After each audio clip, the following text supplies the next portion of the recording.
Let's get back to our forecast and weather impacts at hand here.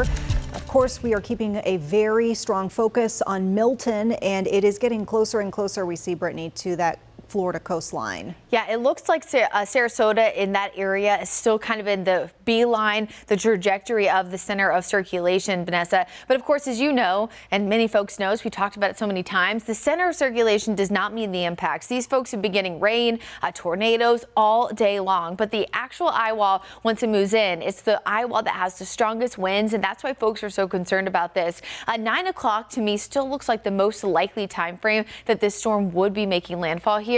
A lot of heavy rain as it moves in, and then even for areas, let's say south of where the storm makes landfall. So if it's Sarasota, that means Charlotte County, Lee County. Once that southern eye wall starts to move in, just because the storm has moved on land doesn't necessarily mean they're out of the woods yet. We see a lot of heavy rain again as the storm moves across the state. It will likely maintain at least Category 1, if not Category 2 hurricane strength as it moves across the state of Florida, eventually re-emerging into the coast of the Carolinas, the Western Atlantic, and that's why the Carolinas, South Charleston, down toward coastal Georgia, Savannah, does have a risk here of storm surge as the storm moves across the state and eventually reemerges. The only thing that we have seen so far in Charlotte, the only thing we will see is a few more clouds heading toward the next few days. I think that storm surge, of course, will be a big issue near the coast, but really further inland from Tampa all the way toward Orlando, Daytona, it's going to be inland flooding, freshwater flooding, and of course, all of that heavy rain, upwards of 16 inches on top of what they've already seen.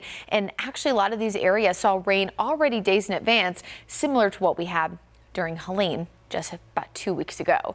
This evening's forecast, again, you notice a few more clouds, but overall really not too shabby. Lows will still fall into the 50s for most of the area, mid 50s for the metro, 40s up in the mountains. Tomorrow afternoon, though, a reinforcing shot of cooler air pops in as that same trough that keeps the storm away from us will filter in another rush here of that cooler air. So highs reaching low to mid 70s. Winds will turn a little bit breezy at times out of the northeast at about 10. That means gusts closer to 15. Again, a very minimal impact overall, but something we'll keep a close eye on.